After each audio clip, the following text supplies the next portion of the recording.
complain. No, I you saw Barbie don't. Andy's put something Well, on maybe you do. Facebook about how they were catching fish all day. Oh, yeah, no, it's, it's a given, and I actually. Yeah, I wanted to get it on the Barnabas agenda. Ultralight. So I fished, 60 South Rapidas on 2-pound test, Barnabas. Give him a fighting chance, because we'll catch him dust. We got a And some- couple, like, 16, 18 inches. Huh. So, yeah. Do they plant them in there? They're just, basement, no? something, everything based on the. They're all just in there from, They've been in there, there used to be perch in there, but they're gone. And we used to see rainbow spotting, I haven't said but we haven't seen them in like the past 10 years, so it's primarily bass. No, it's all Maybe a over. perch or something, but No, it's otherwise. raining on it. Are you fishing like off the kayaks? Oh, they were fishing off, they were using just a rowboat. 70% of the people that come through.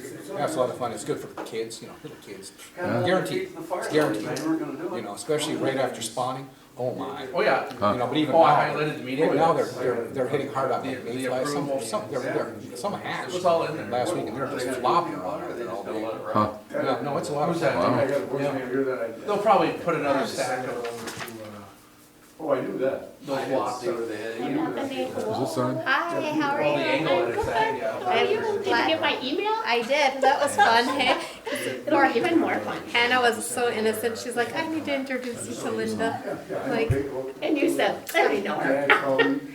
I have to try to call. Yeah. well, Okay, I'll have to get a hold and see what happens. all right, let's call the October 13th, 2021 meeting of the Planning Commission to order at 7 o'clock.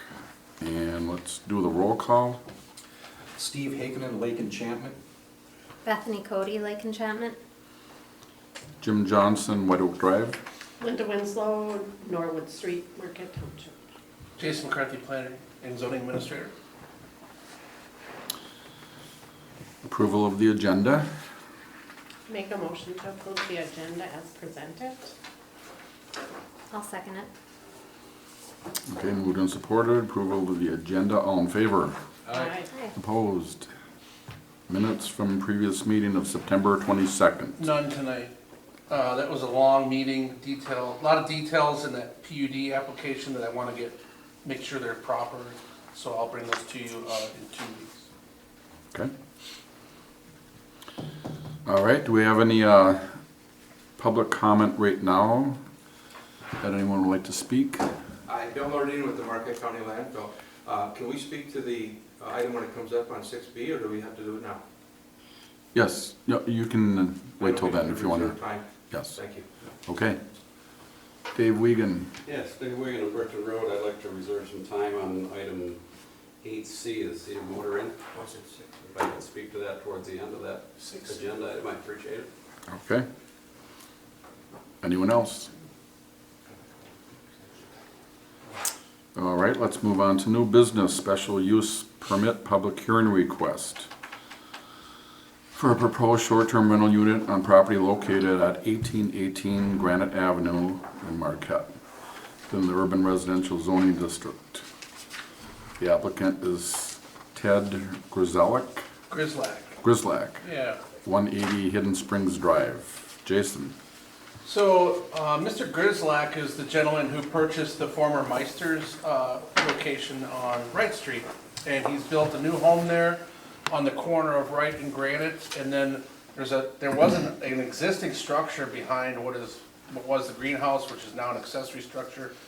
That structure back in the corner back there is the one that he wants to utilize as a short-term rental. As you know, we do allow that by special use permit. I thought his application was pretty sound, and we're just looking to, because the ordinance indicates that the planning commission has to schedule that public hearing, staff recommends that we schedule that for November. 10th. Yeah. Mhm.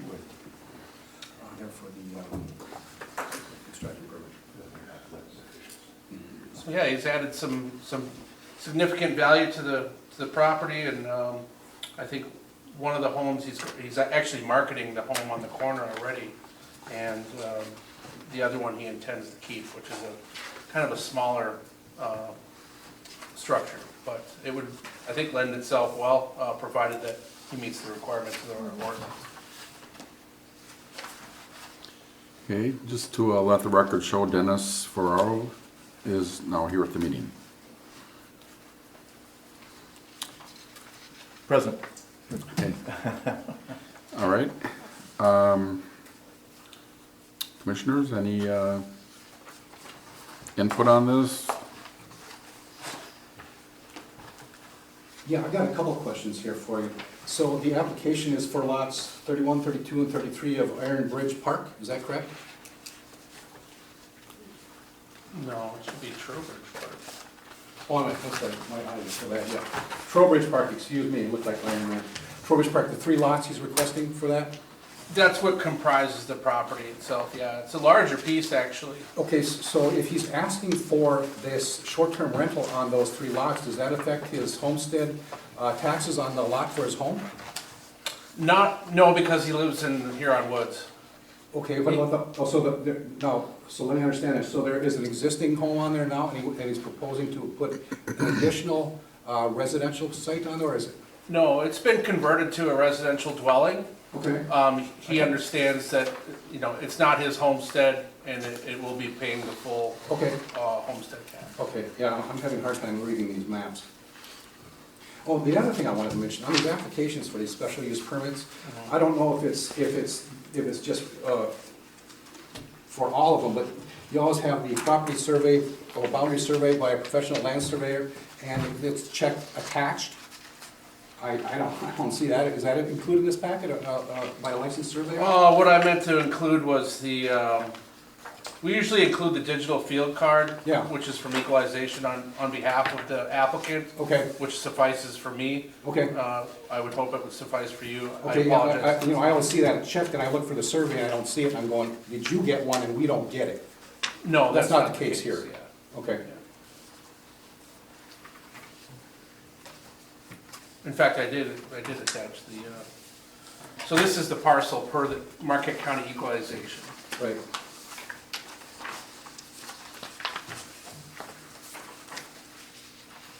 Which does have the legal description embedded in it. I have a question. Okay, Linda? So, is Huron Street abandoned on that, or is it just a paper road, as I would call it, just not put through yet? The proper terminology would be undeveloped right away. So it's still an undeveloped right away? It's still a public space. Okay, because there's a path through there, and I just want to make sure that everybody knows. Yeah, that's a highly used one that connects over to the city here. It is, I want to make sure that they realize that that's not theirs. I'm sure they do. Okay. And what did you tell me the proper term was? Undeveloped right away. Okay.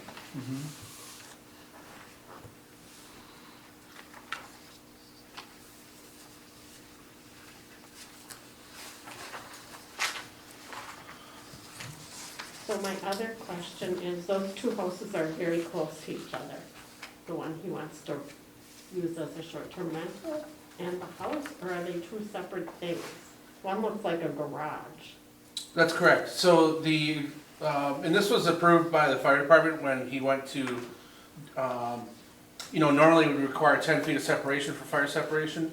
The fire department did sign off on that application, okay? And it is an accessory structure now as opposed to a greenhouse. It's been sided, it looks much better, I think. If you drive by there, you'll see that. But yes, they are kind of close together. The addition on the property, or on the structure, came off on the south side. So one's the rental and the other one's just an accessory building? That's They're not- correct. Okay, all right, I was thinking we have 3 houses there, but, No, the other property on Wright Street where they built the home, that's a separate tax ID number. so Steve, there's not 3 houses, right? Right, Jason, not 3 houses? There's one residential structure on the application. Okay.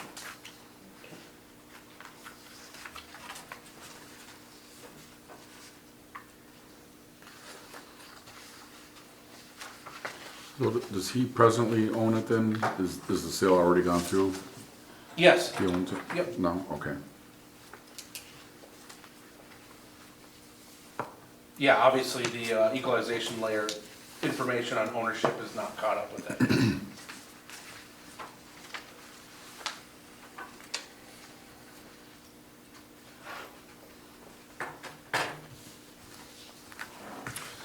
Well, commissioners, any suggestions or motions? If we want to schedule this, we have to have a motion for this to schedule it for November 10th, that was? Yes, please. I'll make a motion to schedule this for November 10th for a special use permit public hearing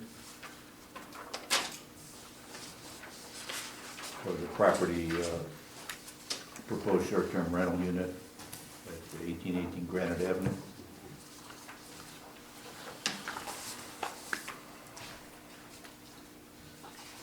I'll second that.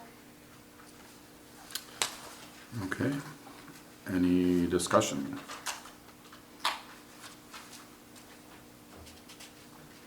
All in favor? Aye. Aye. Opposed?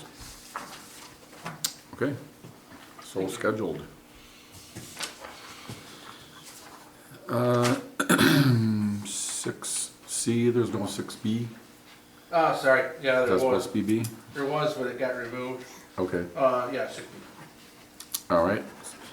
Special use permit public hearing request, proposed extraction of earth product development pursuant to the Marquette Township zoning ordinance. Extraction of earth products, applicant is the Marquette County Solid Waste Management Authority, 600 County Road, NP in Marquette. Jason. Well, we've been working with the Marquette County Solid Waste Management Authority for a while on this. Initially, there was an inadequate application that was submitted back in 2019, I believe.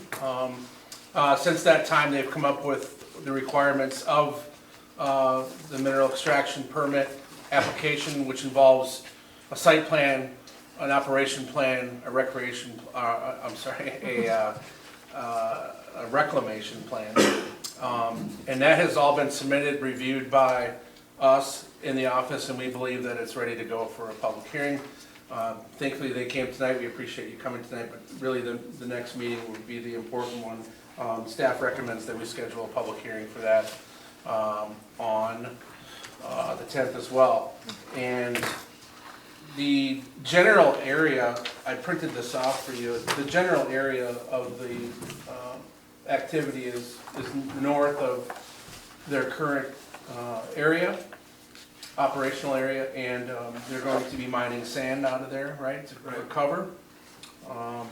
So that property they purchased from the city, which is inside the township, and yeah, it's been on the table for a while, but it's just getting the right application with all the T's crossed and I's dotted that we were waiting for, which has been submitted and is very thorough. I have a question on the letter from O.D., Nordine, and Pickens. I think it's the second page, number 8.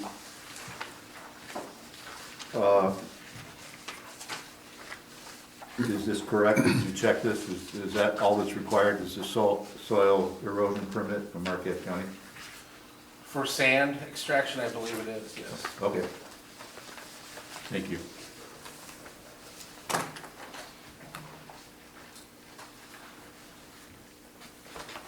If you have any questions, we're happy to chime in as well. Yeah, so this is envisioned to be, how long will the sand be taken from there? So here's the situation. Well, first of all, I want to introduce myself. Bill Nordine, I'm the attorney for the Marquette County Solid Waste Management Authority. Randy Ellis here, who's the chair of the authority. Brad Austin is the director of the landfill, and Bob Convenzi is our engineer surveyor. And we weren't sure how the process works. We wanted to make sure we were here in case you needed us tonight to answer questions. So basically what's happening, Dennis, is that we acquired this property north of the landfill so that we can get sand and start filling cells as we start closing cells in the landfill. And it was perfect, really, because it was vacant land up there, and it's adjacent to A. Lindbergh's pit, so it's really that kind of operation going on. And it went just into Marquette Township. So the rest of the operations in Sands Township, it's just this sand extractions in Marquette Township. So we plan on doing that. However, it's gonna be while we close the landfill, which may be 50 or 60 years, and if people start recycling more, it might be longer yet. So it depends, and we need to start, and we wanted to get the permit in place and make sure we're ready, and be able to start taking sand if we need it to close cells. Excuse my ignorance, when you say closed cells, what do you mean? What's a cell? So they have different parts of the landfill, and it's licensed through the state of Michigan. It used to be the DEQ, now it's Eagle. And they set up cells where you start putting the solid waste and taking care of it and stacking it in certain elevations and everything else. And then as they get filled and properly formed, they put sand on top of that, and they put a cover on top of that. I think you put the cover in the sand. You want to chime in, Brad? Yeah, sure. Well, there's multiple layers of material that are involved in the final cover, and sand is a part of that. So ultimately, you end up with between a 2 and 3 foot layer between sand and topsoil and liner material to end up with your final cap, essentially. So as Bill said, it's kind of it's going to be over time, but there are portions of the landfill now on the furthest western solid waste boundary that we would consider for partial closure, which is the same thing, it's just partial. So we start and we want to start closing this off and just basically work our way across as we go on. So it's going to be over a period of time, as Bill mentioned. Can I ask you one thing? So just for my edification, when you cover a cell, what's the top layer on top of that cell? The top layer on the cell is a biotic layer, so I believe it's 6 inches of topsoil. Okay. So And that's done for what purpose?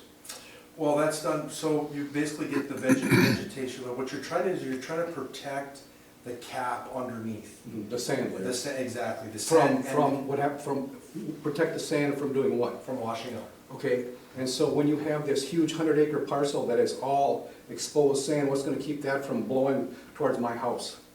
Okay, so as a part of the plan, we've talked about moving in increments across the 100-acre property. So we would open up a certain percentage of that area, and then when we're done, mitigate. So we take whatever topsoil or bio type of soils we remove. When we're done in an area, we close it, we slope it off, and we make sure that it's back to grade. So when you're doing that area, you're talking about just reducing the elevation of the sand hill? That's right. Taking the volume down? Right. And then once you're taking it down to a certain level, you cap that with the soil that you've deposited or salvaged and saved from the initial thing? Right. So there's always gonna be something how much is gonna be exposed at one given time? Well, that's part of the operations plan, and I think that, we're still looking at what section we want to start in and how much that we want to break up. I think that there's a certain percentage acreage-wise that you don't want to commit too much on because you worry about washouts and rain and those type of things. So our intention is to keep it manageable and make sure that we have control of it throughout the project. Has that already been clear cut? Yes, it has been clear. Yeah, it has It's already been. been clear cut and grubbed and all that kind of stuff? Okay. And just to add, the soil erosion permit, which we need through the county, we're gonna have to be doing that in stages, because we need to set it up as we do an area. We'll get a soil erosion permit, and then we'll do another area, and another area, and another area. So we're gonna comply with that, and I would assume that you're gonna put that as a condition, if you give us permission to do But this. aren't soil erosion permits primarily for water? The watershed? Right, it is. So where I'm talking about airborne We're not gonna problem, sand. right, except that we're disturbing a large enough volume that they make us, that we fall under the jurisdiction of getting that soil erosion permit. Yeah, again, the soil erosion permit's for preventing it from any contaminants going into the water. Yes. I'm talking about airborne soil being, Yes. okay, so that soil permit means nothing. Okay. Okay, right? Yeah. Okay.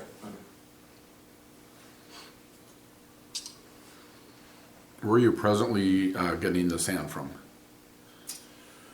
Currently, we haven't had a need for sand reserves here in the last year or two. Sand that we receive now, we're getting some of it hauled in, and it's basically for road sand. Most of the project sand that we've needed in the last 5 years, we've had on site. Basically, all of the resources on the landfill site where we've been operating for the past 10, 15 years, we've utilized all that. So, you know, we're now looking at the 100 acres to start getting ready for the next phase. So, just to kind of, look at what Steve's talking about, he's talking about the wind blowing the sand all over the place. Sure. I think, that's right. So I would guess that we're not the first person going down this road here, with what to do with blowing sand. So I'm thinking the plan has to have something about putting some vegetation in there to keep that topsoil in place. So is there that plan or not yet? Like, let's grow some trees. Well, I think we're back to, our engineer might be able to answer that. Yeah, let's put some trees there. With the soil erosion plan, and if you read in the operation plan, and there's quite a large area on the one plan sheet itself discussing, you know, how this operation will take place. One of the items is that we don't want to open up any more of an area of this 100-acre parcel than we need to be just for the operation itself. And when that process moves further in each of these areas that we delineated on the plan, you would begin to slope off and put the topsoil back and get the vegetation started on that part of the particular area that we're taking the soil from. So, you know, the whole idea here is to limit the amount that would be open. I mean, you know, you can't keep it totally covered. Once you start taking sand soils from this area, you have to work enough of that until you can get your finished slope in there. The proposed finished slopes are 1 on 3 slopes in all of these areas. You know, in the soil erosion plan, the DEQ, or EAGLE, I guess as we call it now, has about 160 or 70 page manual with all the various, you know, details for just any kind of a thing that you could, that you might have to do when you're doing any kind of an excavation. And it's anticipated that we're probably really only talking about maybe half a dozen of these, you know, typical sloping, the topsoil on the slope, and the vegetation, you know, as specified by EAGLE. And there may be a couple of instances where we need to put a berm across the lower end of this, and you would have an overflow pipe higher up, but you would be able to, any soil that washes down toward that discharge area would be captured in a detention basin at a lower elevation than the outlet. So, I mean, this is something that we have to work through with Paul Knox, who's the administrator of the county soil erosion plan. And we would start with the first area that we're proposing to take some of this material from. Soil erosion permits are good for 5 years. So Paul Knox's suggestion was that we just look at the first area that we're going to be dealing with here. The areas that aren't going to be touched for maybe 10, 20 years, 30 years, we don't really do anything with that area as far as soil erosion right now. It's just, it remains as is, basically untouched. So I think the basic answer is to limit the size of the part that material is going to be taken from at any time. So how big of an area are you talking at this first go around, we'll call it? Well, the entire first, well, if you call it go around, the first area is about 17 acres, but you would not open up 17 acres. You would start at one end of that. I guess just off the top of my head, maybe you'd have 2 acres opened up. Okay. You know, it's just, it has to be big enough to extract the material out of there. What, you know, if they're gonna do it with, you know, like earth movers, or if you're gonna be using an excavator or end loaders to load trucks, just so they can, you know, move around in there. And then starting at the limits, either at the edge of the buffer zone or where these drainage areas are shown, that we're gonna stay a certain distance, a minimum of 100 feet from those areas. So you start at those areas and you start working downward. So, you know, as you're doing this, the entire excavation, the area that you're working in, you're really working that lower and lower and lower from the surrounding area. Thank you. And I think I could point out that we have a buffer area set up, so realize to the south of this is Lindbergh's. I mean, they have the dust problem too, I suppose, but they're down there, you know, crushing rock and gravel and sand and everything else, and then to the west of us is Payne and Dolan, so a lot of this stuff is a good area to be doing this really. And then as far as our 100-acre part, we got a 60-foot buffer that we're maintaining around the north and the east side, and then on the west side, which there's, you know, you start getting into some residences in the northwest, far corner, we have a 250-foot buffer there because of the natural that slopes down and the power line goes through there. Yeah. So we want to make sure that we have enough buffer around all that so we don't disturb anyone and no sand goes wrong. So the buffer you're referring to is not a tree line or anything like that, it's been clear cut, it's just, you're not gonna dig there, is That's that right. correct? Okay. Well, it's defined as a buffer yard. Earth and berm, you know. Yeah, that area, we didn't, just go ahead. Yeah, I just said 2 things. One, when it was cut, there was a buffer that was left. There was some terrain that didn't allow for the clear cut. So there is a tree buffer around the area. And just one other thing to just kind of add to Bob and what Linda and Steve, both your questions. Typically, what we do is what we call chasing out an area. To your point about things blowing around as you're open, we'll spray a hydro seed on finished slopes. So like Bob said, you're chasing things down lower, so you're not dealing with a lot of the wind and stuff blowing it out, but your slopes that are finished, we'll come in and we'll run hydro seed over that. So you're spraying this stuff on with basically a binding agent with grass seed inside on top of the topsoil, so that you're getting that stuff held down as you go. Again, you gotta leave some of it open so you can go on to the next spot and continue on. But that's a part of the process too, for some of that immediate concern maybe of wind blowing topsoil, fresh topsoil laid down on the tops of those 1 or 2 slopes, just to add. So we had none of these items concerning the operation statement, the drainage plans, groundwater soils. We've got nothing of that. All I've got is that you sent us this. What kind of soils are in there? Sandy loam. Sandy loam? On the, The operation plan is in here, the site plan is in here. Now, the full size, Yeah. big site plan is not, because Yeah. you'll get that with your next packet. Sandy loam, how deep?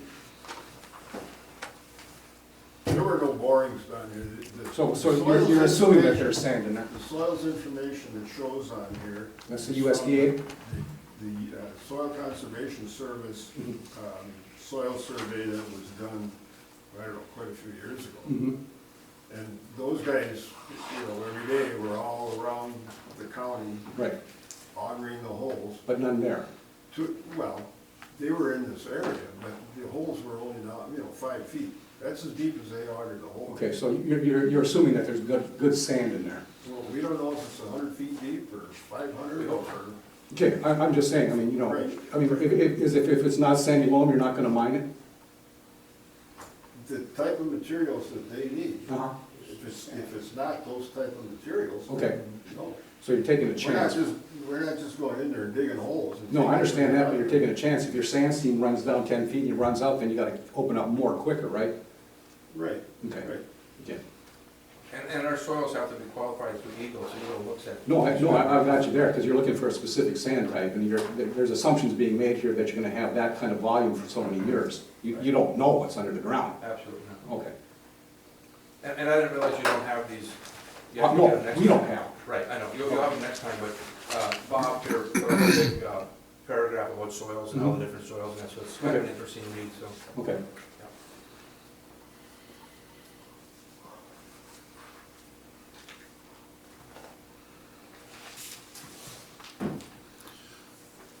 Would this property ever be considered for dumping waste there in the future? No. No. No? Why is that, sir? Solid waste boundaries were set by Eagle many years ago, and then there's some restrictive areas on the outskirts of the solid waste property that won't allow that, so. So, So what you have now in terms of your solid waste area, that's it for you? Until you run out, then we'll have to find someplace else. East, right, you headed east, right? Heading east. East. Yeah, okay.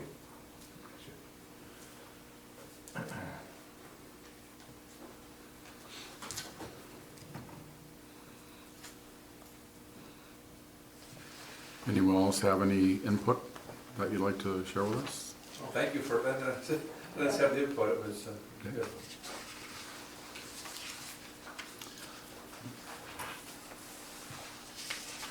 Well, yep, looking for motion if you're. So I'd like to schedule make a something. motion to schedule a special use permit public hearing. And what date are we gonna do this one? The same date, November 10th? Yes. Okay, for November 10th for proposed extraction of earth product development pursuant to Marquette Township zoning ordinance at the location indicated under item 6C. Is that 6C or 6B then? We'll call it 6B. Okay. Oh, I'm sorry, I did, my mistake, I amended that, 6B, yeah. That location.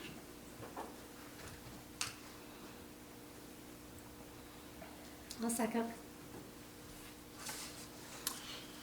Okay, motion is seconded. Do we have any further discussion? All in favor? Aye. Aye. Opposed? Go. See you on November 10th. See you again. Thanks, All John. right. Thank you.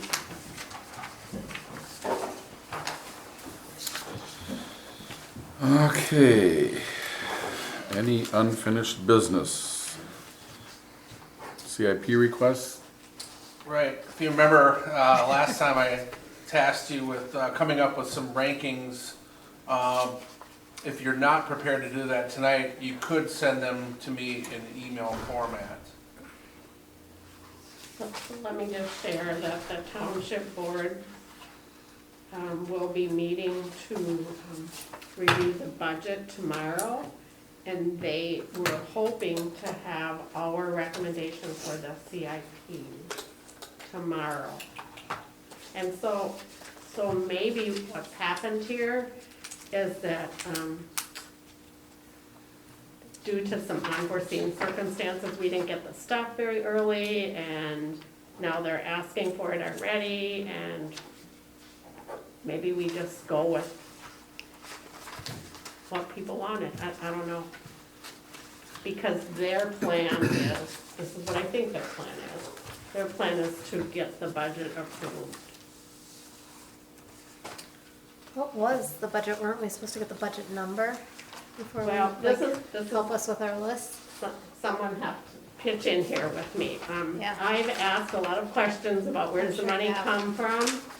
And how does this all work? And looking at the budget that Kurt Page proposed last year and the board approved, it looks like they put $278,000 for whatever Kurt Page asked for last year. But no one can tell me what he asked for. And none of it looks to me like it's been spent. And so did the person who ended up in that position just re-ask us for the same things that were already approved? or that, I'm just kind of at a little bit of a loss here, and I don't know if that money's been committed and just not spent, and what's it supposed to be spent on, and they couldn't tell me either. Well, And you're we're not in taking on charge it. of budgeting, right? So Right, so maybe if we you're just, supportive of the department head requests, you could simply make a motion to accept the department head requests as presented. I mean, we have ranked them accordingly, according to our needs. And if you support that, you could just simply pass them on to the board as recommended. and then maybe in the future, we can have a much better handle on this. I am hoping they can tell me where that money was supposed to be spent. When you say they don't know, who is they? The rest of the board sitting up here with me could not answer that question. Could they ask somebody who might know? Yeah, that should go to Lois. Well, I and- think they probably were going to do that. We met last So you Thursday. don't have any representative that knows anything about the budget when you discuss the budget, is that correct? At your meeting? Help me, Steve. Lois is not at the meeting. Well, Well, I understand that. but the budget manager is there. The Yeah. treasurer The is there. treasurer is Yes, there. he is And there. he didn't know either. Is that correct? He couldn't tell me. Couldn't or wouldn't? Well, I don't know. I mean, I don't if know. he couldn't tell you, that means he doesn't have that information and he can't get it?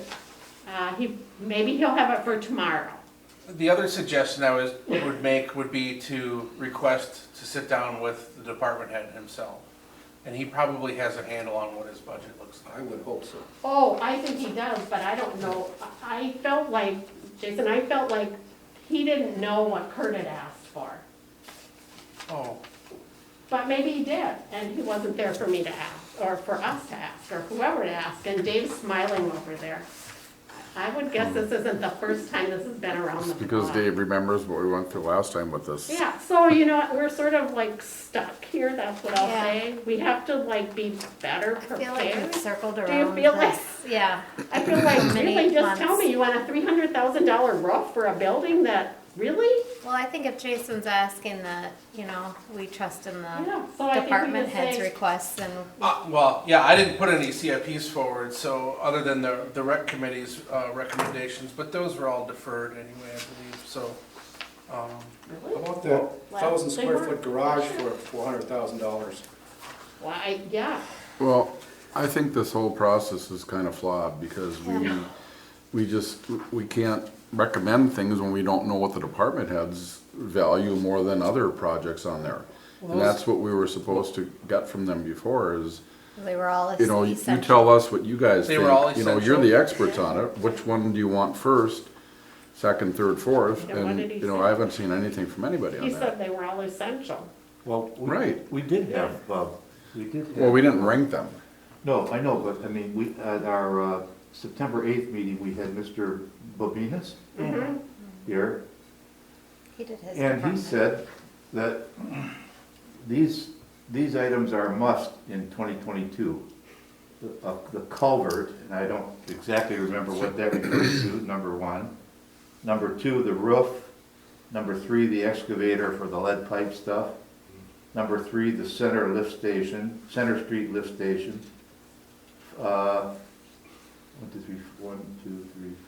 5, something called the Cox generator, and then there was another Cox generator. So those are 6 things that if we wanted to make a motion and say, we agree with the Public Works, Mr. Bobinas, that those 6 items deserve priority for 2022, that way we can demonstrate that we listened to Mr. Bobinas when he was here, that we took his word seriously, because he's the only one that's ever showed up in front of us, so Well- let's reward him by giving at least because if we're just gonna blanket approve everything anyway, why don't we do it in such a way that makes it look like we considered it? Okay. And we could make 2 motions, we could make one motion to prove that, and we could make another motion. The fire department's requests were also valid, and Chief Shanahan did ask if he needed to be here at the last meeting, and I said I didn't think so because one of the items that he had on there is already funded. And Just one out of, I think That there were truck. 3 or 4 though. correct, right. So, but the other ones were valid and, Right here. Are we talking about the Here, I garage, got the 1,100 square foot garage for $400,000? Is that the valid one? that is, that's definitely a capital improvement. That's not in my bailiwick right now, but from what I understand, the fire department needs more room, building and grounds needs a little bit more room for storage. And that's something that's been discussed above my level. I'd like to ask somebody about that, personally. Yeah, we're gonna go Just see the it. costs alone are astronomical. When you're talking $400 a square foot for a garage, what the heck? I mean, Is it- I find that an incredibly high price. Yeah, I think it was a very conservative estimate, and I think there might have been some land acquisition in there as well, but I'm like, again, Okay, so, you I'm know, not positive. But I can certainly try to get those answers for you. well, not if they're gonna decide it tomorrow, that'd be pointless. Is this gonna be a yearly thing now from now on? Where we're gonna be getting all the requests and? Yeah, have to it's do it our, this time it's now? our task to look at a CIP and pass that on to the board for them to consider during their budgeting process. Which is tomorrow. Well, tomorrow is a meeting, correct, at 2 PM here in this spot. But they're not gonna pass the budget this early. Well, they hope to not have any more meetings, Jason, that's what they said. Right, but they would need to set a public hearing, which is still a few Right, weeks right, out. so. Right, I mean, they're at the end of their discussion process, that's what will happen, is my understanding. Isn't that how, Likely, that's how yeah. you did it, that's how they do it. Right, but a public hearing is required. Then to they have pass a public hearing and then people can come, but I agree, we should have gotten those CIPs back in probably August. Because it's a process to get through all this. it. Let's start it next year in May. Yeah, I mean, anytime that makes sense. Yeah, I can generate it starting in May. I think there was just a little confusion, don't you? Well, there's confusion because, in my view, the CIP hasn't been either well-received by the board in the past, or, we've been directed by the board to, I guess take it up, but then it never really went anywhere. But I think we should, as a planning commission from here on out, we can still do a CIP request, send a memo off to the board in August or July, and say, here's the planning commission CIP for 2023, starting next year, and I'm fine to do that. Are you? But we've been, I guess, given mixed signals over the years with it, and some years it was relevant, some years it wasn't. Dave could probably. I think it's really important. I mean, I think it's important and I. It is, it needs to tie into your master plan, right? So, And your strategic plan, the whole thing. and your budgeting. But this is only the second time I can remember discussing this out of the past 3, 4, 5 years. So we don't get it every year. I mean, there are requests every year, right? Well, what I'm hearing from the planning commission is that regardless of what the board direction is to the planning commission from here on out with regard to the CIP, we're going to do a CIP regardless. And doesn't the law say we are? By state statute, yes. Yeah. The planning commission is the responsible party for it. So, Are these, I'm looking here at the public works, I think I got all the ones that Mr. Bodinas said that he thought should be done in 2022. Are they coded anyway, I mean, or we just have to refer to them by the description? There's not a number on any of them. Well, it says essential or. No, I mean, But like, he wants it to be labeled like one. Well, As exhibit one. that's what we had asked Two, him to do two-way. before, but then he never did. well, here, how about, So we never know what pages everybody's looking at. how would it be for us to entertain a motion to approve the following? Number one, non-point source project scheduled to begin in 2022, consisting of installing 4 new culverts on Backyard Creek through Trowbridge Park. B, structural rebuild parts of roof to meet snow load demand at the PW, Public Works Facility at 660 North Vandenbroek. C,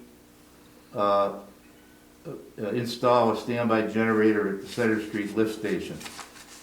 B, or D, install generator,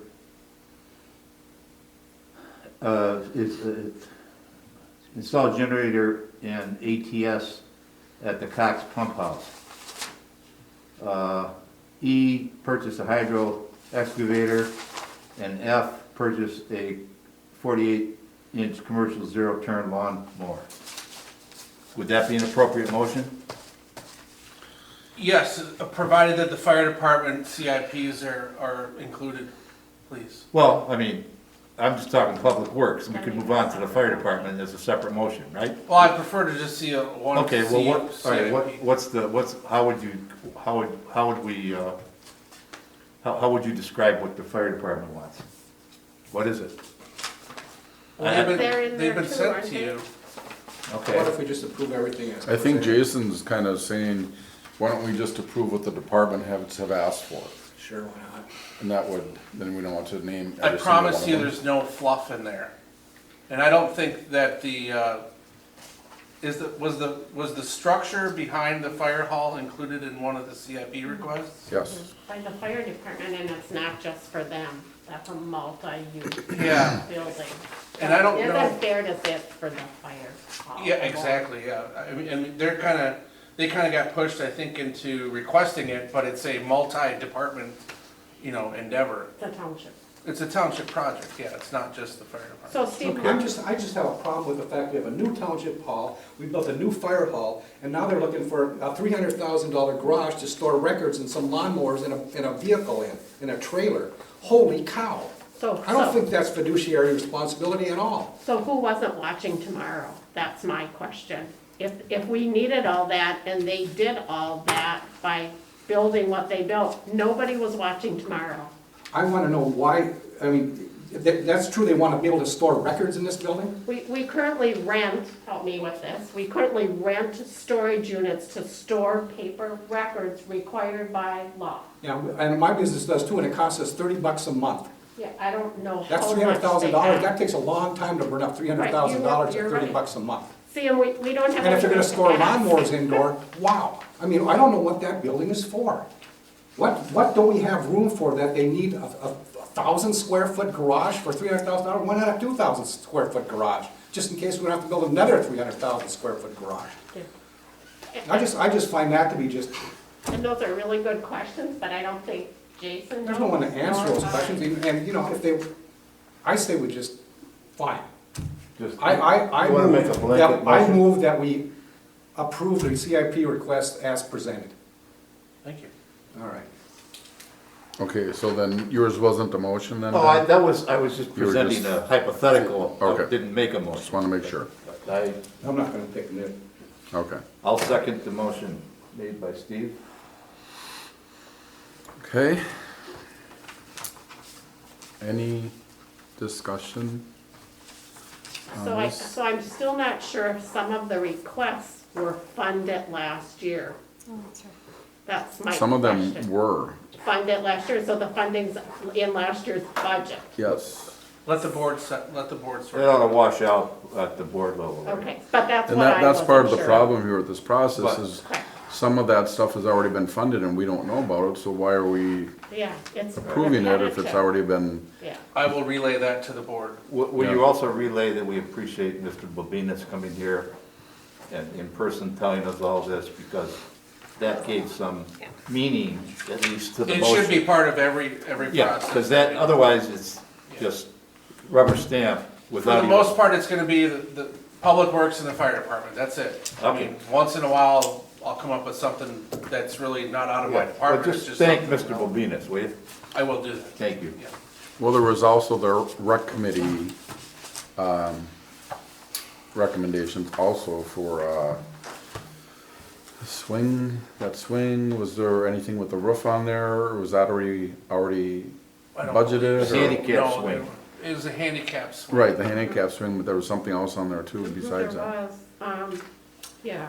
I pickleball forgot. courts or? Yeah, Those are all in the rec plan though, Lottery. so, yeah, I you know, know. are they capital improvements? I kind of qualified them as, but, you know, we're looking at a 6-year window, so it's not like 2022, this is all gonna be magically budgeted for. So if we could get something next year that isn't repeating itself, like something that's been funded or been done, to not be on there for having the department heads requesting, because it just kind of mixes us up and we're not sure about what to do with it. Sure, sure. I mean, it is educational to hear what's going on in the community. If we have, if you have somebody here telling us and explaining what all this stuff is, it helps us then, as a board, as a commission, just in general, it helps us know what's going on in the township. Yeah, in slight defense of our former manager, he wanted bigger buildings, he wanted more storage, larger fire hall, because we did have that 25-year look out, right? But the board, in the end, I believe that they made a decision to, pare some of that stuff back, and now you're kind of seeing the consequences of some of those items, but it's gonna always be a moving target, and I guarantee you, even though that CIP request for a $300,000 building, I don't believe they're gonna spend $300,000 on the building. I think it was a very conservative estimate at something that would get us another 10, 20 years out of, size-wise and stuff. But again, I haven't really been involved in those discussions, so I can't comment on it. Okay. Call the Anything question. more on any of this? Oh, we already did vote on it. We have to vote. You have a motion and a second. No, You it was a vote? motion and a Did you second. vote? Okay. All right, all in favor? Aye. Hi. Aye. Aye. Opposed? Okay, motion carries.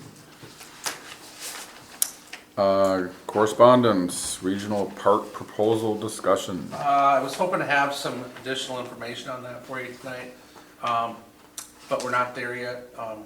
I will say that currently in negotiation with the Rosses, who own the former Ed Scott property on top of Venture. Jim Ross and I are old college friends. I was sitting around one night and I just thought, wow, that would be really cool if that could be a park. We constantly get asked for outdoor dog parks, pickleball, soccer fields, music amphitheater.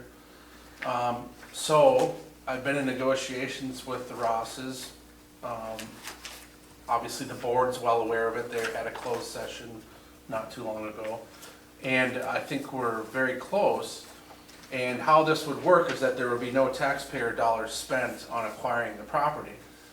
They would make a sizable contribution, a cash contribution, and in return, the MNRTF, Michigan Natural Resource Trust Fund, we would apply for a grant for the difference. And the difference would purchase the property through a grant, they would make a cash donation, and then we would have approximately 25 acres to work with for a regional park. So Where is this? it's just up Venture on the other side, the west side of the Fish and Wildlife new development. Oh, yeah. It's a nice place for a park. Thank you. Does Fish and Wildlife pay property taxes? They do not, So you're gonna take more property out of the tax base? potentially. Okay.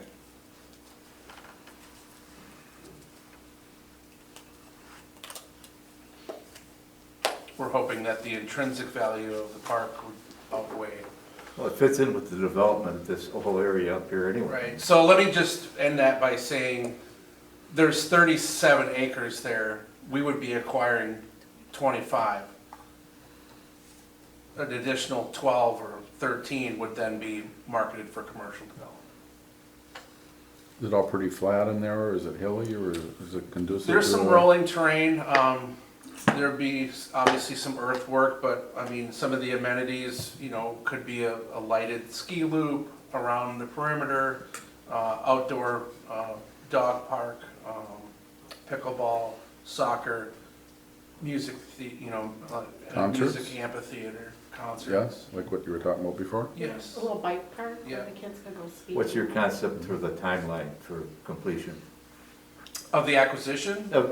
Yeah, this whole project. So if we get the go-ahead this week, then I have to order up an appraisal. I want to do a master plan concept of what the park would look like. That helps us in the grant process. So you just take those items and kind of plop them down however they fit. We would apply for the grant prior to April 1 of 2022.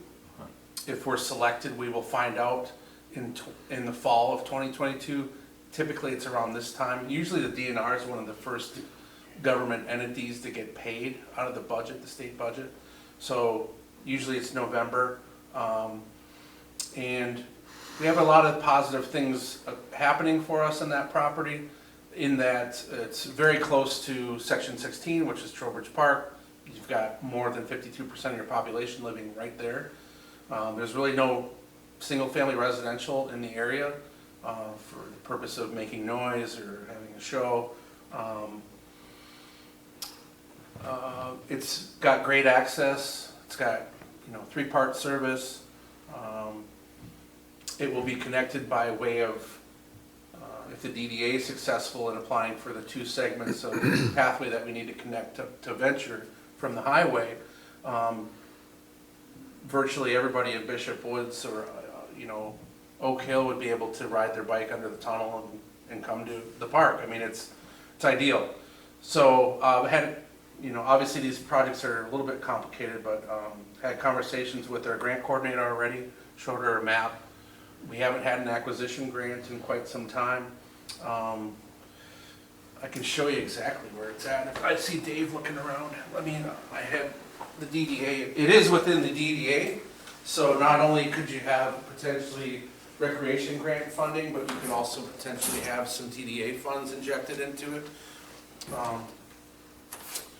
So this is the township hall, this is the fire hall, this is the property right here. Yeah, it's a nice piece of property. It's a beautiful piece of property. Yeah. And it's been sitting there. It's kind of been one of the banes of my existence, kind of like the Up the Sky property. It's commercially zoned, it's ready to go, nothing's happening. I always thought that was Overstars and Yeah, well, they wanted to purchase that property for some time, but I walked back there. the key is that Tanya Ross, her dad was Ed Scott, and she wants to leave some kind of legacy behind for her dad. So I offered up the ability to name the park the Ed Scott Recreational Area, and that really captured their interest. yeah. So you say that after selection of the acreage needed for the park, there would be 12 to 15 acres left over, is that right? So Correct. And that would be offered for commercial purposes? It's zone commercial, It's or zone- it's zone development district, Or but yes. Development, but I mean, could it be residential? It could be, yes. That'd be a good place for condos. Or multifamily. Yeah, Mm-hmm. we need more housing, maybe we could work that into the package, I mean, or just in the plan, And the road goes through the middle of this, so it's on both sides of the road, the property. Yeah. And we're looking at the. Well, we'd be on the side, north half only. But the south half is still for sale, That would be marketed for commercial and development. that's the 12 to 13 acres? Yes. Yeah, so it kind of makes sense, there's that dividing. Yeah, I didn't want to drill into it too much. So if this moves forward, I will, I have a presentation that I've made to the board. I have one that I've made to the seller. And I'll refine that and put it in the packet for the next time, should it move forward. Room for a tubing hill too? There's some slopes in there, yes. Yeah, that was mentioned. That'd be pretty as well. cool. Something someone else doesn't have. Yeah. good idea, Jason. Thank you. Okay, so 8B, There's Northland been Enterprise. some complaints for the old flooring center, which is now the basement-y, all things basement-y. We did follow up with a zoning violation letter to them, and they have 30 days to correct. And the reason there's a violation there is that That's a special use that was provided to them. They did have some materials that they were gonna be taking away from home sites. I don't know what they even are. Sometimes shingles, probably sometimes busted up brick or whatever. Anyway. A lot of concrete. Those are supposed to be, that's supposed to be screened from public view, and by my photo that I included with the letter, it's clearly not, so they need to do something to mitigate that situation. Why even double haul that? You know, I mean, why don't they just bring it to where it's gonna go instead of bringing it there, dumping it, picking it up again, and bringing it somewhere else? And that's a great question. When was the letter sent? Last week. Okay, 8C, Cedar Motor Inn. And Jason, you wanna go first before Dave, or? Well, I'll just say that, you know, we have new owners of the Cedar Motor Inn, new owners of the Imperial, they're all under the same umbrella. They also acquired the Brentwood. the Brentwood, and along with the Brentwood came this parcel to the south, and it was virtually vacant. There was some old 2 tracks through there. Dave had people wandering through his property, which is just south of that, and they were people that were staying at the hotel, and he was wondering why they were walking on his property. And so I made an email to Chris, is that right? The owner, and I provided Dave a copy of that, of course. But essentially, Charlie Hallsworth, and I said, we understand that you're because they are looking to put those cabins back there, but they haven't come forward with a site plan or anything. The important thing here is that a buffer is required between any commercial property and a residential property. So through my email, I firmly reiterated that we understand you want to develop the property, however, you do have a residential neighbor to the south, and an appropriate buffer must be maintained through there because they've been cutting out, he said they weren't really cutting out trees, they were cutting down some slag that were over the trails. They wanted to have the trail there for the people to walk around on. The problem is that the people don't know where the boundary is and they walked into Dave's yard. I suspect at some point a 6-foot screening fence is going to get installed along that border. And anyway, there's a little bit of back and forth, and Dave, if you want to add to that. Well, the way it used to be is all of motels are owned individually. And now there's been one development or investment group that has bought all 3 of them, the Brentwood, the Cedar Motor Lodge, and the Imperial, and they're combining them all to one operation. In fact, they've got driveways that run between the Brentwood and the Imperial. They've even renamed the Imperial to the Cedar Motor Lodge Imperial Wing. It's all one operation. And that was fine last year. And we had some trespassers, mostly snow machines, coming through the back. And I addressed that with them, and that seemed to cut it down a little bit. And I want to put up some tape, but that's issue is aside. My initial complaint is, this spring they bought the strip of land that's to the south of that group of hotels or motels, and to the north of my property, and it's only about 100 feet wide, but it runs across entirely behind those 3 motels, 2 motels. The Brentwood is what that strip comes up and butts into. Since they bought that, they have opened up trails, and I disagree that they have just removed a couple logs that have been laying down and pushed things out of the way. They've plowed dirt, they've smoothed the trails up. Some of those trails are with just a few feet of the property line. And now you've got people back there from the hotel that are walking, they're back there exercising their dogs, whatever they're doing. They're part of the hotel group. And prior to them buying that piece of property was a vacant piece of property. And there wasn't a need for the buffer yard because it wasn't being developed. It's my contention that since the hotels have been all purchased in one group, and now they purchased that strip of land, and they have opened up trails for their hotel clientele to use those trails for whatever purpose they're using them for. That makes the whole thing hotel motel property. And the fact that they've opened the trails up means that it is being developed. They can say they opened up existing trails or whatever they want to, but that's not what happened. They opened these trails up and they got their hotel motel clients are using them. So what we've become now is what I'm suggesting is that's the difference between a land intensity use 5 and land intensity use 2, which says that because that's all part of the motel property, that's got to be a type D or E buffer between there, and they don't have to start putting buildings on it and developing that individual little strip. The fact that they're putting trails back there and allowing their hotel guests to use it, and I can see this winter, it's going to be snow machines using it. The fact that they're doing that, they're developing that property, and therefore a buffer yard is required. And I wanted to make sure that the Planning Commission had this on their radar. It's going to become an issue. It's going to be an issue over the winter. His comment back to Jason, that he was unaware of any problems, and I've been in contact with him more times than I care to think. You can't get in contact with him directly, you gotta get in contact with the front desk, and they supposedly pass it on to him. But that's not my job. My job should not be sitting back there policing that area and run over and tell the hotel desk when somebody's abusing it. That's his job. And that's because he's got a land use intensity of 5. And the Planning Commission's job is to protect the LUI 2 from the LUI 5, and that's called a buffer yard, and it's all in the zoning ordinance. It's required. It's actually my job.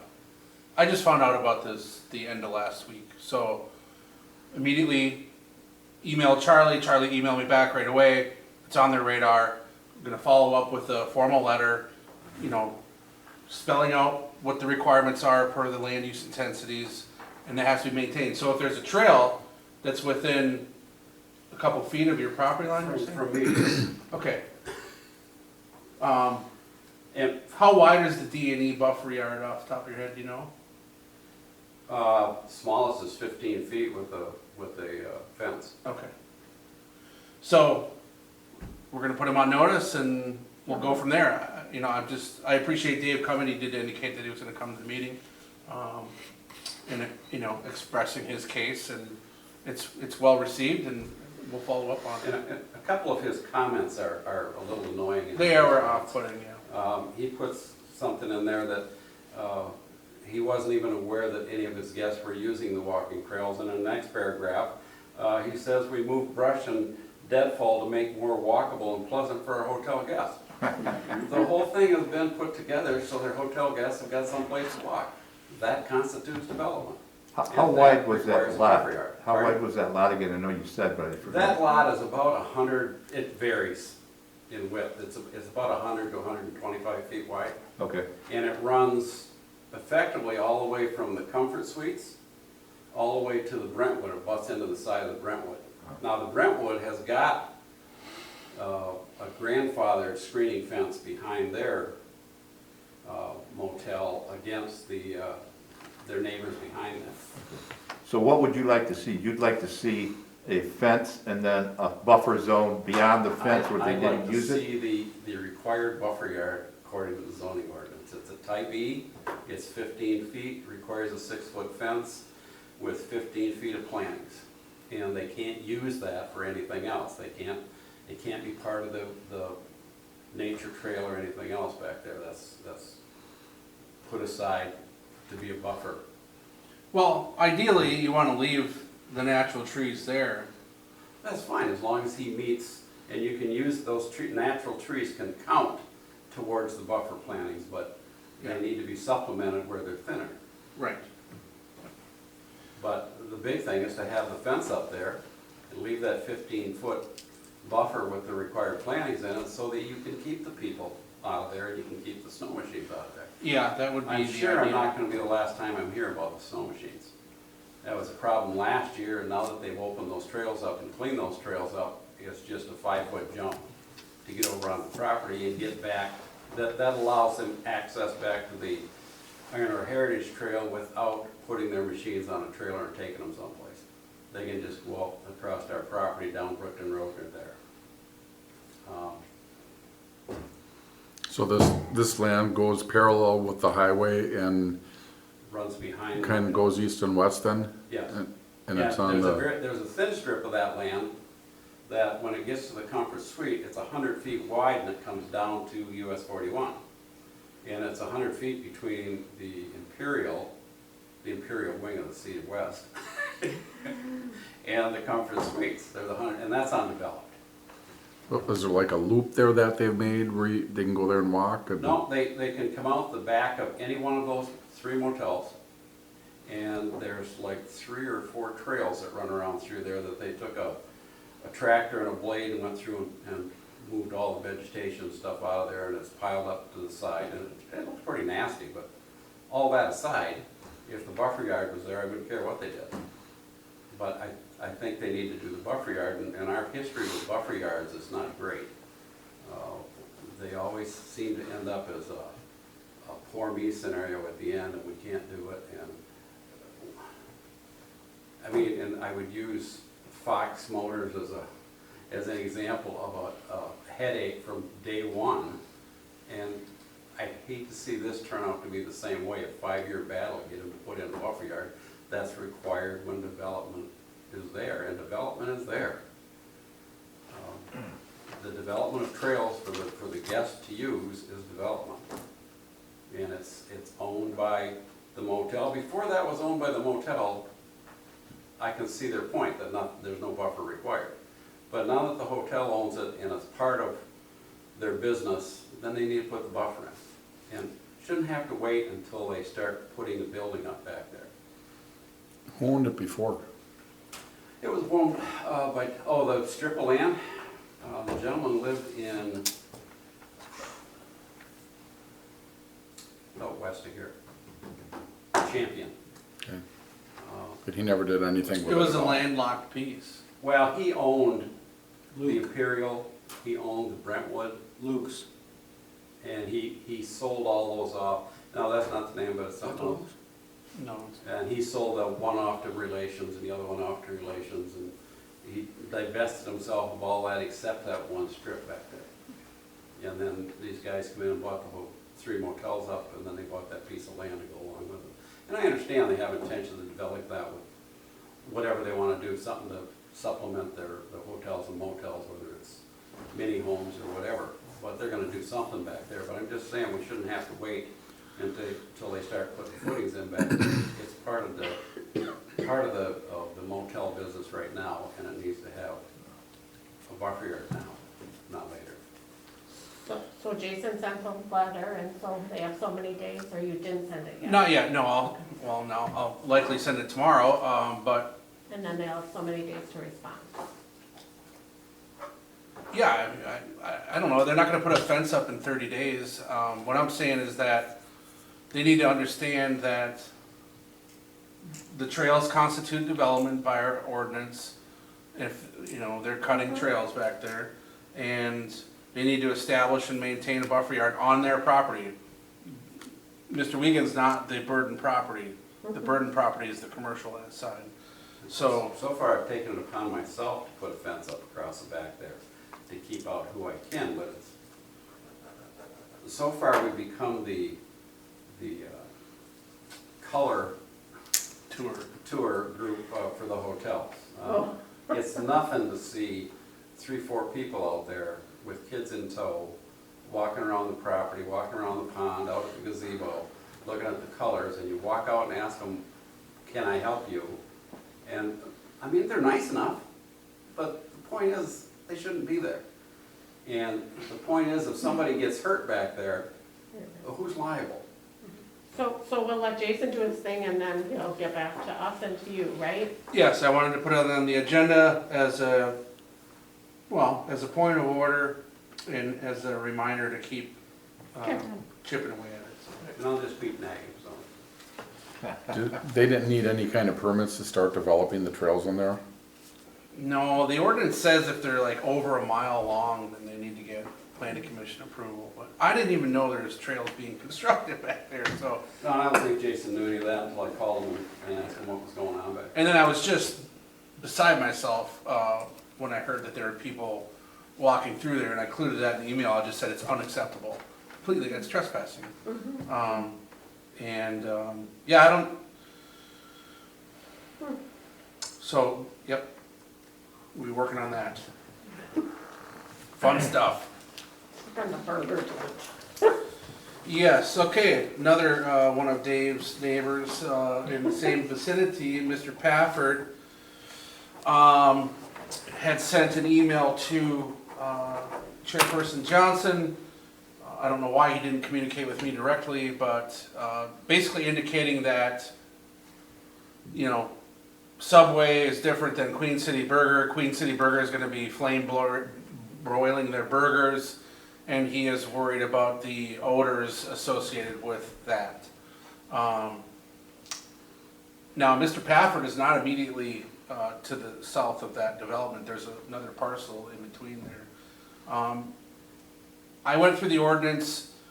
Our zoning ordinance doesn't define, you know, restaurants based on whether or not you prepare your food one way or another. It's either a sit-down restaurant or it's not.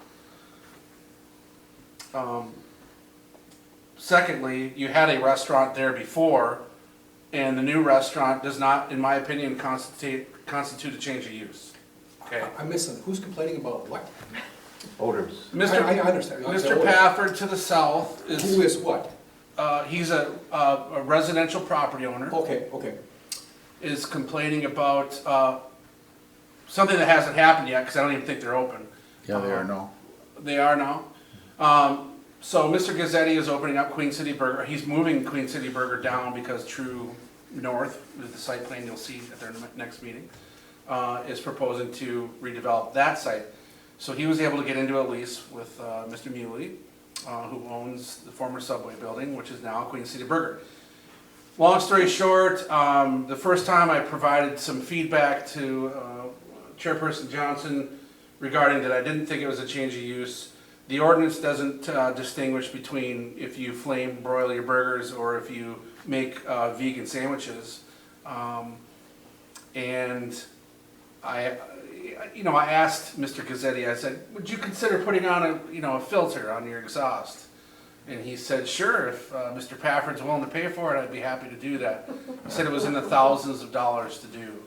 I asked Jim if the city ever considered making him put a filter on his restaurant, and he said no. Isn't that part of your advertising, Jim? When people walk by and say, man, it smells, isn't that? Right? Well, Mr. Gazzetti kind of alluded to the same thing, that, but I think for Mr. Pafford, luckily the wind direction predominantly in our area is northwest, so I don't know that it's going to be an issue. Mr. Pafford's a sharp individual. He used to be a board member, I believe, and on the planning commission. But I just couldn't agree with his opinion on, he thought that, we should have had a public hearing, that we should have notified all of the neighbors within 300 feet and had them have a say on this. But in my view, in the ordinance, I think supports my interpretation, which is that, it's restaurant to restaurant. There's no change of use needed. All they did was put on some paint and did some interior renovations, and I don't know where to go. I just wanted you guys to be aware of that, because Do we have an odor ordinance against odors? it would fall under the nuisance ordinance, I believe. Okay. So Mr. Pafford's the same gentleman that would complain against the restaurant that, it's Hudson's, right? So Hudson's used to have some outdoor dining or outdoor music. They used to have a flagpole, and the rope or the chain would rattle against the Wind chime. the pole. No, the pole, and that caused some irritation to him, and he was able to mitigate that situation, I believe. I guess it's something we can continue to monitor, but I just don't see it as an issue right now, and I know, and I apologize for Jim having to deal with Mr. Pafford, or not, that he didn't just come to me directly. I don't, he went to the planning commission chairperson, so I just wanted to put that on the agenda, so that you guys are aware of, some of the things that we deal with, I guess. So basically, what you're saying is that it's your opinion that this is not something that the plan commission can do anything about to mitigate.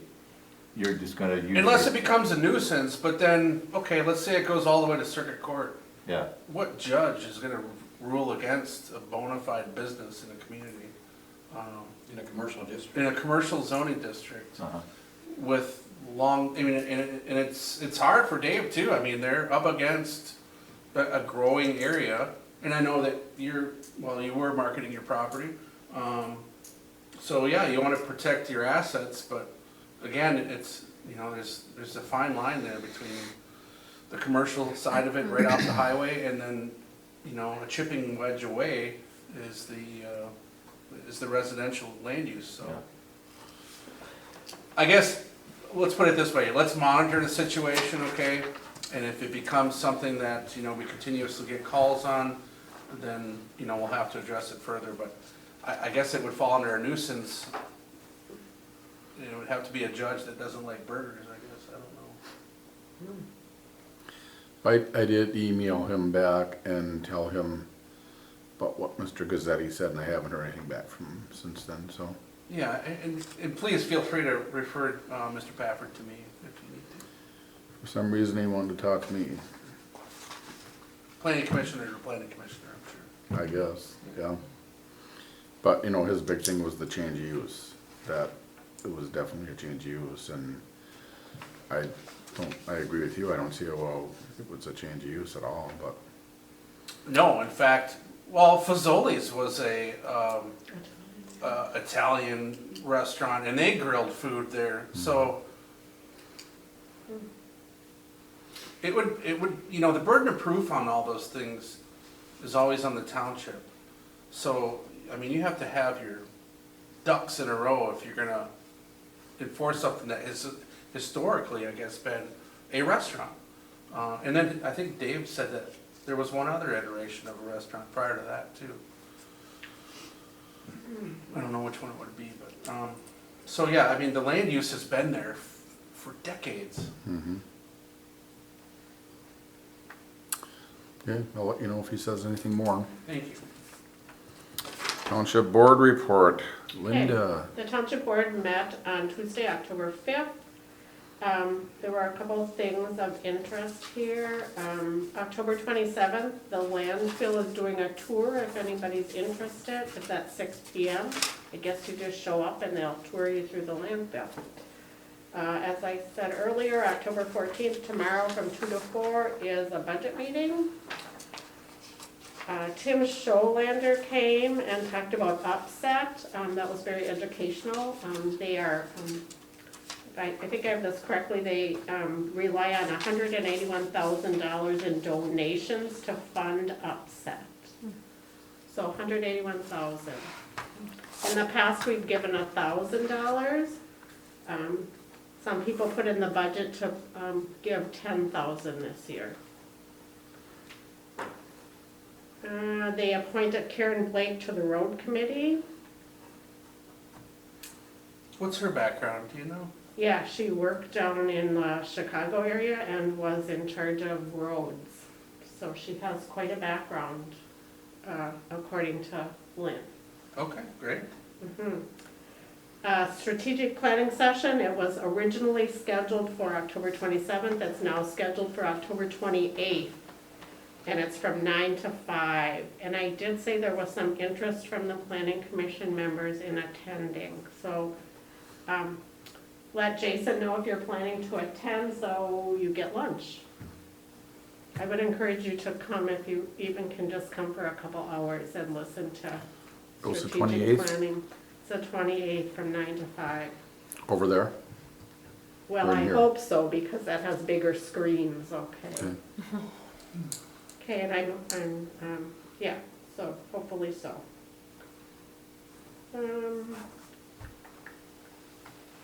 I think that was probably it.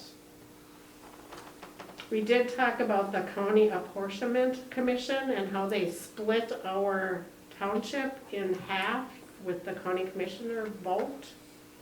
And I think that was decided last night, but I don't know what the decision was because I couldn't get the maps to come up.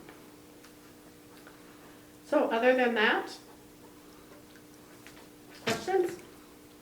I am, as I said, very confused about how they do the budget, okay, about where the money is and how that all works. But it'll get straightened out, I'm sure, and I'll have a better understanding next year.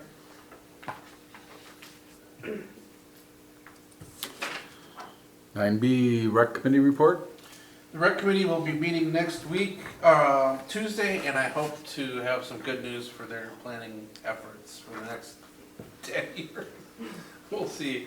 And then the road committee did not meet this past month due to illness. I suspect they'll be meeting next month.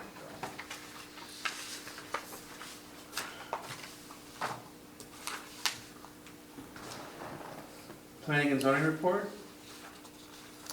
Well, I gave you the lion's share of what I've been working on the last couple of weeks, which has been that project.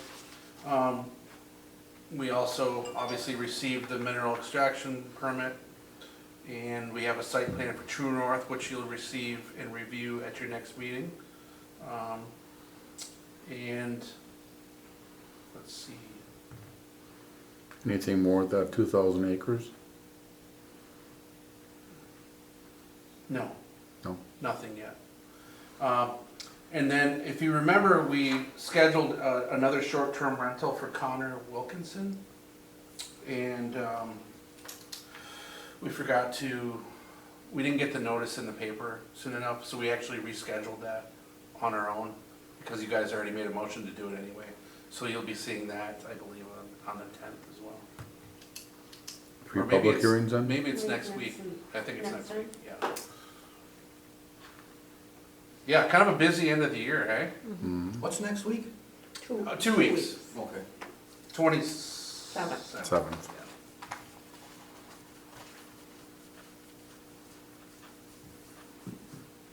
Discount Tire repainted their building already. See that? We also approved a bunch of signage revisions for Walmart. Is there an end date for the construction, the highway? Well, I know the batch plant's closed before deer season, so I suspect the lion's share of the work will be done prior to that, and then there'll be a punch list of things in the spring and summer to clean up. But it's getting there. I don't know what happened with their curbing contractor, but I think that was the major holdup. They had like 3 different curbing contractors in there. How do they determine where the curbing goes? I see it's like some places here and some places. A lot of it's to help with water runoff too, I Yeah. think, or to get water off the road, so. Yeah, I'm not sure. That even down there on, like when you get close to Front Street now, they blacktopped all that down there. Yeah, the goal is to get rid of the old concrete. Yeah, but where's all the water gonna go now?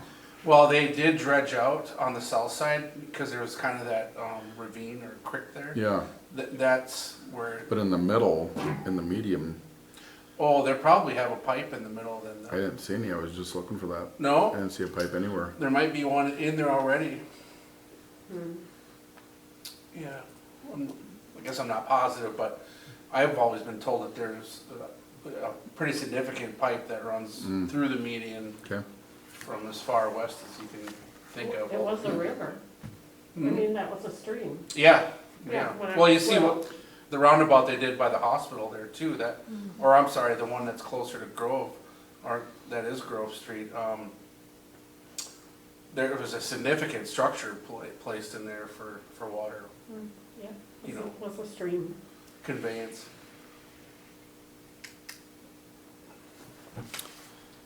That's about Is that it. it? Yep. All right. Any announcements?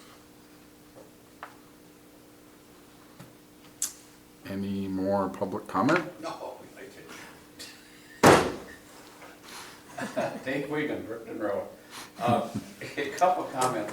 Number one, I'm glad I came back here. See what's going on. But just a couple comments on your frustration on the CIP requests. A lot of those CIP requests that Dennis mentioned, they've been approved. They're just ongoing year after year. They're putting so much money into that, and once it appears in the budget, you don't see it again. It's in the budget for this year, a portion of that, and then it goes away. It goes into the account, and then the one for the generators, I think, was like a 5 or a 6 year CIP that they've been collecting money for. And all of a sudden it'll just go in. But I don't, we discussed that at other board meetings, that if it's already approved CIP, unless they're changing it, why does it come back for reapproval again? It doesn't have to be approved again. It's already approved. How do you know how much money is where? You know, that's a 4-year question I had when I was on the board, and I haven't got an answer to that yet. So if you think you're gonna get it next year, good luck with that. Okay, well, But you the, just never know. the other thing is, and I wished I had put that on my agenda, my item to talk at it, you didn't have to approve the CIPs. You could have not approved them pending more information, because nothing would have made the statement better to the board that it's time for this foolishness to quit.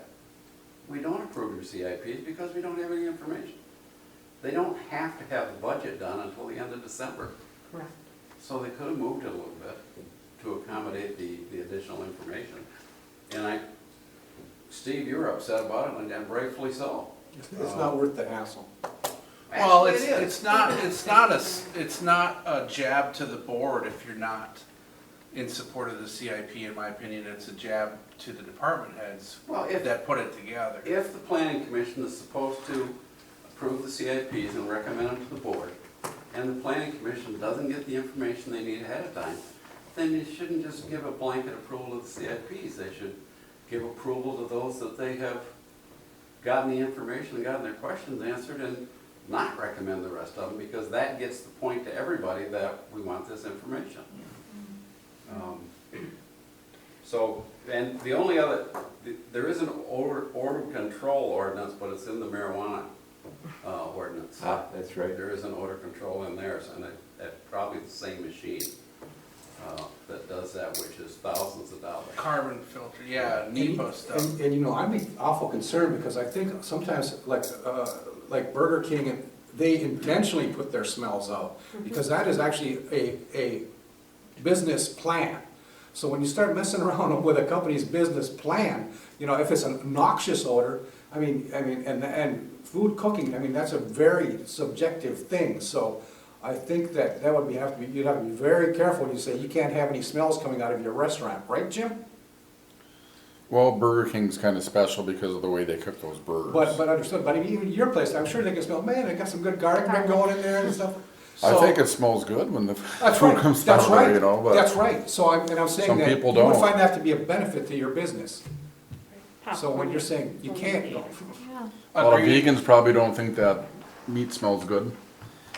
You're not a vegan, are you? No. One of my last comments in the public comment portion is this particular problem, which is kind of special over here on between 41 and Brookton Road, because the way the zoning ordinance, the way these zoning districts are designed, is you're supposed to go from general business to development district to rural residential.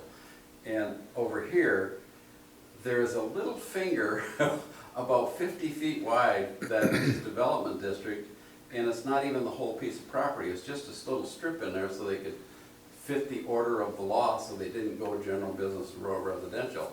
But I think if that was to be fixed, you'd have to do the general business that you got and take the other half of that property over to Brookton Road and make it development district. It doesn't change it that much, but it does a couple of things. It gets rid of that really non-compliance portion where it's supposed to flow from general business to development district to rural residential.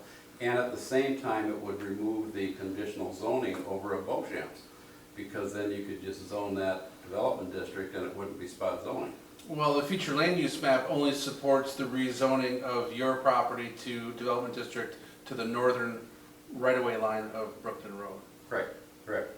And obviously they're on the south side. But all I'm suggesting is if the northern side of Brookton Road was development district, which I'm not suggesting that you're not gonna get a lot of pushback from the residents there, Mr. Pafford being one.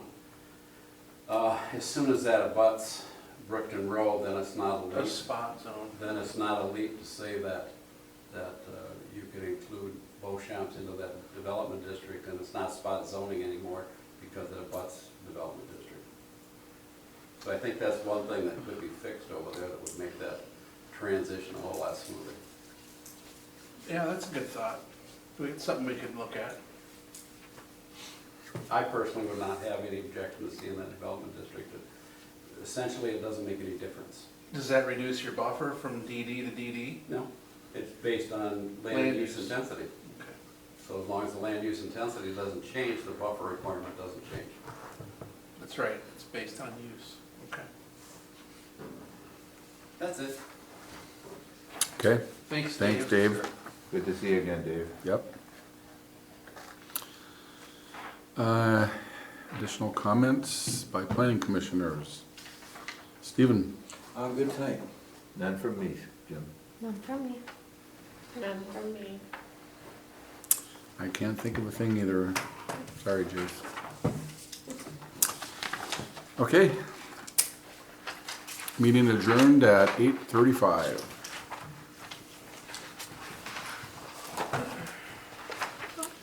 Interesting night. We learned lots We tonight. did, yeah.